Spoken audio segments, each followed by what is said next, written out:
സ്നേഹനന്ദങ്ങൾ പ്രിയമുള്ളവരെ, പെന്തക്കോസ്ത് മുന്തിരിത്തോട്ടത്തിൽ വളരുന്ന അത്തിവൃക്ഷങ്ങളെക്കുറിച്ചാണ് ഇന്നത്തെ പാഠഭേദം.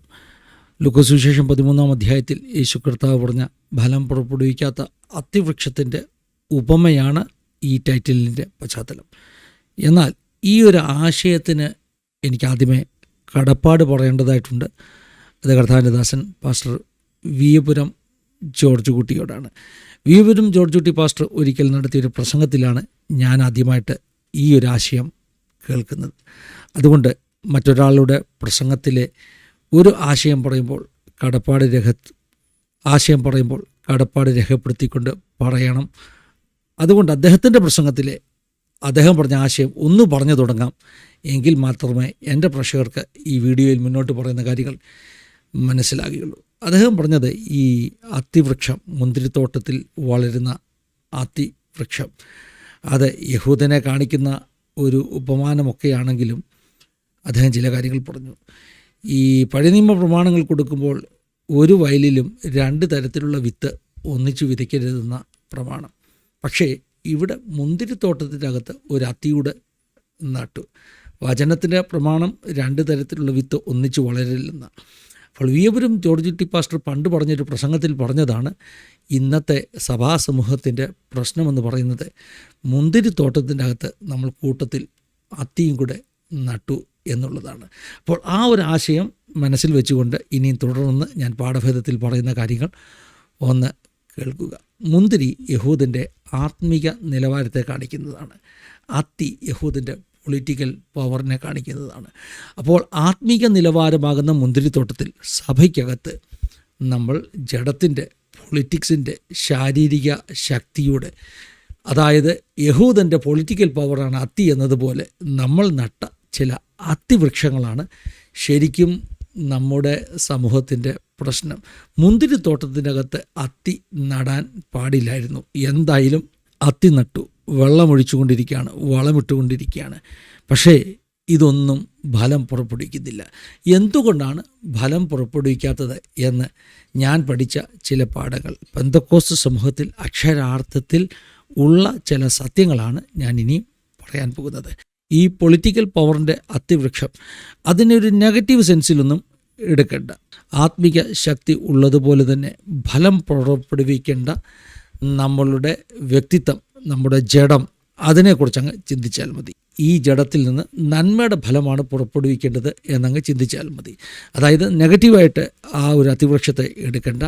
മുന്തിരിത്തോട്ടത്തിൽ പൊളിറ്റിക്സ് വേണ്ട എന്ന യാഥാർത്ഥ്യം അവിടെ നിൽക്കുമ്പോൾ തന്നെ അതിൻ്റെ പോസിറ്റീവ് സൈഡ് ഞാൻ പറയുകയാണ്. മുന്തിരിത്തോട്ടത്തിൻ്റെ അകത്ത് നമ്മളെല്ലാവരും വ്യക്തിപരമായി നമ്മുടെ ജഡത്തിലൂടെ പുറപ്പെടുവിക്കേണ്ട നല്ല ഫലങ്ങൾ പുറപ്പെടുവിക്കണം. പക്ഷെ നല്ല ഫലം പുറപ്പെടുവിക്കാതെ ഇപ്പോഴും പ്രാകൃതമാകുന്ന, ജഡികമാകുന്ന ഫലങ്ങളാണ് പുറപ്പെടുവിച്ചു കൊണ്ടിരിക്കുന്നത്. ഇതിൻ്റെ കാരണം എന്തെന്ന് ഞാനൊരു ചെറിയ അന്വേഷണം നടത്തി. വചനത്തിലൂടെയാണ് കേട്ടോ. അപ്പോൾ എനിക്ക് കിട്ടിയ മറുപടി എല്ലാവർക്കും അനുഗ്രഹമാകുമെന്നുള്ള ചിന്ത കൊണ്ട് ഞാൻ പറയുകയാണ്. ഒന്നാമത്, ഈ അത്തിവൃക്ഷം എന്തുകൊണ്ടാണ് ഇതിൽ ഫലം പുറപ്പെടുവിക്കാഞ്ഞത്? യജമാനൻ ഫലം അന്വേഷിച്ചിട്ടും ഫലം കണ്ടെത്തുന്നില്ല.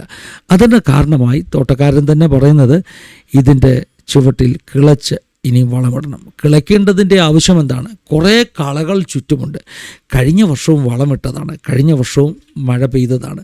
പക്ഷേ ഈ അത്തിവൃക്ഷത്തിൻ്റെ ആ തൈക്ക്, ആ ചെടിക്ക് കിട്ടേണ്ട വളവും വെള്ളവുമെല്ലാം ചുറ്റും നിന്ന കളകൾ വലിച്ചെടുത്ത് കളഞ്ഞു. ഈ വർഷവും നമ്മൾ കിളയ്ക്കാതെ വളമിട്ടാൽ, വെള്ളമൊഴിച്ചാൽ ഈ അത്തിവൃക്ഷത്തിനൊരു ഗുണവും കിട്ടത്തില്ല, മറിച്ച് ഈ കളകളായിരിക്കും വളരുന്നത്. അപ്പോൾ പറയാത്ത ഒരു ഭാഗം ഞാൻ പറയാം. ഈ തോട്ടത്തിൽ, അതായത് ഈ മുന്തിരിത്തോട്ടത്തിൽ അത്തിവൃക്ഷം മാത്രമല്ല, കുറേ കളകൾ കൂടെ വളരുന്നുണ്ട്. ആ കളകളാണ് ശരിക്കും പ്രശ്നമായി തീരുന്നത്. ഇവിടെ നമ്മൾ മനസ്സിലാക്കേണ്ട ഒരു കാര്യം, വളം ഇടുന്നതിന് മുമ്പേ, വെള്ളമൊഴിക്കുന്നതിന് മുമ്പേ ആദ്യം കളകൾ പറിച്ചു കളഞ്ഞില്ല എങ്കിൽ ആ കളകൾ പെട്ടെന്നങ്ങ് വളരും. അത് ഈ മുന്തിരിത്തോട്ടത്തിന് വലിയ അപകടമാണ്.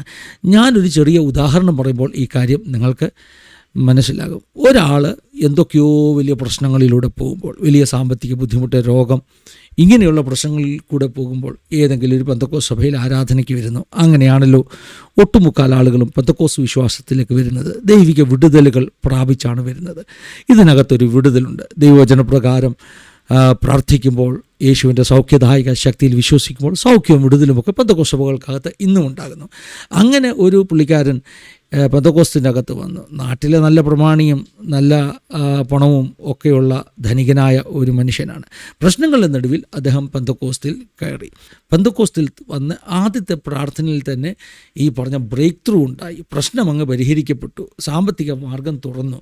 പിന്നെ രോഗമൊക്കെ മാറി. അങ്ങനെ ആൾ പെന്തക്കോസ്തുകാരനായി രക്ഷിക്കപ്പെട്ട് സ്നാനപ്പെട്ട് അതിലെ ഒരു അംഗമായിട്ട് മാറി. ഇനിയും നടക്കേണ്ടത് എന്താണെന്നറിയാമോ? ഈ വ്യക്തിയുടെ ജീവിതത്തിൽ ജഡത്തിൽ കുറേ കളകളുണ്ട്, കുറേ സ്വഭാവങ്ങളുണ്ട്. പണ്ട് അദ്ദേഹം നിന്ന സമൂഹത്തിലെ, പണ്ട് അദ്ദേഹം പ്രവർത്തിച്ച പ്രസ്ഥാനങ്ങളിലെ ഒക്കെ കുറേ സ്വഭാവങ്ങൾ ബാക്കി ഇതിനകത്ത് കളയായിട്ട് കിടപ്പുണ്ട്. കള പ്രത്യേകിച്ച് ആരും വിതയ്ക്കേണ്ട കേട്ടോ. നമ്മുടെ ശരീരത്തിൽ, നമ്മുടെ ജഡത്തിൽ അതവിടെ കിടപ്പുണ്ട്. അതിനെ കൾട്ടിവേറ്റ് ചെയ്യേണ്ട ആവശ്യമൊന്നുമില്ല. അങ്ങനെ കുറേ കഴിയുമ്പോൾ ഈ വ്യക്തിയുടെ മേൽ മഴയും വളവുമൊക്കെ നമ്മൾ കൊടുത്തുകൊണ്ടിരിക്കുകയാണ്, വെള്ളവും വളവും ഒക്കെ നമ്മൾ കൊടുത്തുകൊണ്ടിരിക്കുകയാണ്. പക്ഷേ കള പറിച്ചു കളഞ്ഞിട്ടില്ല. ഈ സ്വഭാവങ്ങൾക്ക് മാറ്റമില്ല. ഈ അസൂയ, ജാരശങ്ക, പിണക്കം, ഇങ്ങനെ ജഡത്തിലെ സകലവും ഇതിനകത്ത് കളയായിട്ട് കിടപ്പുണ്ട്.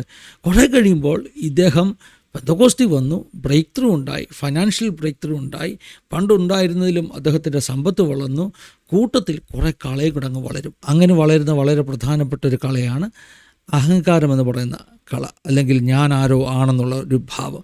കാരണം ഈ കള പറിച്ച് കളഞ്ഞിട്ടില്ല. പെന്തക്കോസ്തി വന്നതിൻ്റെ ആദ്യ നാളുകളിൽ തന്നെ പറിച്ച് കളഞ്ഞ് ആകെ ഒതുക്കി ഇവനെ നല്ല ക്രിസ്തുവിൻ്റെ ഭാവമുള്ള ആ ജഡസ്വഭാവങ്ങളെയൊക്കെ ഒതുക്കി ആ ജഡത്തിലൂടെ നല്ല ഫലങ്ങൾ, ആത്മാവിൻ്റെ ഫലങ്ങൾ പുറപ്പെടുവിക്കത്തക്കൊണ്ട് ഇവനെ മെരുക്കിയെടുക്കണമായിരുന്നു. പക്ഷെ നമ്മളൊന്നും അത് ചെയ്തില്ല.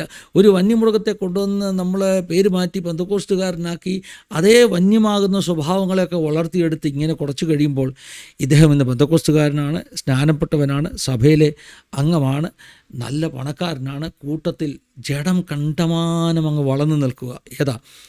ഞാൻ അത്തിവൃക്ഷം അങ്ങ് വിളിച്ചോട്ടെ, അല്ലെങ്കിൽ കളയെന്നങ്ങ് വിളിച്ചോട്ടെ, ഇത് കണ്ടമാനം അങ്ങ് വളർന്നു നിൽക്കുക. പിന്നെ ആളിൻ്റെ ഭാവങ്ങളൊക്കെ മാറി. ഞാനാണ് ഈ സഭയെ നടത്തുന്നത് എന്നൊരു ചിന്ത വന്നു. സഭയിൽ ഏറ്റവും കൂടുതൽ വരുമാനം കൊടുക്കുന്നത് ഈ ഒരു ആളാണ്. അദ്ദേഹം പറയുന്നത് പോലെ ഇനി സഭ നടക്കാൻ പാടുള്ളൂ. കാരണം എന്താണെന്നറിയാം? മറ്റൊന്നുമല്ല, ഈ കളയാണ് വളർന്നു നിൽക്കുന്നത്. ആ കള വളർന്നിട്ട് ഈ സഭയാകുന്ന മുന്തിരിത്തോട്ടത്തിൻ്റെ അകത്ത് ഒരു വേണ്ടാത്ത ഒരു വിത്ത് വളർന്നു വന്നിട്ട് അത് സഭയെ മുഴുവൻ നിയന്ത്രിച്ചു കൊണ്ടിരിക്കുകയാണ്. ഞാൻ പറയുന്നത് പോലെ പാസ്റ്റർ നടക്കാൻ പാടുള്ളൂ, ഞാൻ പറയുന്നത് പോലെ സഭ നടക്കാൻ പാടുള്ളൂ, ഞാനാണ് ഇവിടെ ഏറ്റവും കൂടുതൽ ഫണ്ട് തരുന്നത്. ഇനി കുറച്ചുകൂടെ കഴിഞ്ഞാൽ ഇങ്ങനെ പണം കൊടുക്കുന്ന ആളുകൾക്ക് ആത്മീക ശുശ്രൂഷയിൽ സ്ഥാനമാനങ്ങൾ ലഭിക്കും. അതിന് സിമോണി എന്നാണ് വേദപുസ്തകത്തിൽ പറയുന്നത്. അതായത് പത്രോസിൻ്റെ അടുക്കൽ ശീമോൻ വന്നിട്ട് കൃപാവരം പണത്തിന് വാങ്ങാൻ ഒരു ശ്രമം നടത്തിയില്ലേ, അതുപോലെ കൃപാവരങ്ങളെ, ആത്മീക ശുശ്രൂഷയുടെ അധികാരങ്ങളെ പണം കൊടുത്ത് വാങ്ങുക.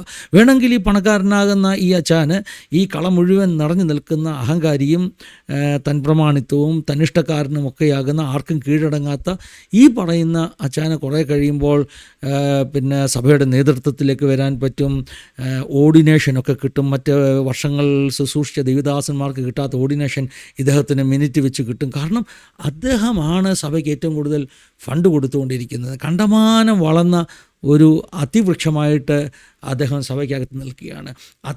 നല്ല ഫലമാണ് പുറപ്പെടുവിക്കുന്നതെങ്കിൽ കുഴപ്പമില്ലായിരുന്നു കേട്ടോ. പക്ഷേ ഇപ്പോൾ പുറപ്പെടുവിക്കുന്നത് മുഴുവൻ ഈ പറിച്ചു കളയാത്ത കളയുടെ ഫലങ്ങളാണ്. അങ്ങനെ വന്നപ്പോൾ പെന്തക്കോസ്ത് സമൂഹത്തിനകത്ത് ഒത്തിരി കളകൾ കണ്ടമാനം വളർന്ന വ്യക്തിജീവിതങ്ങളാണ് ഇന്ന് മുൻപിലേക്ക് നിൽക്കുന്നത്.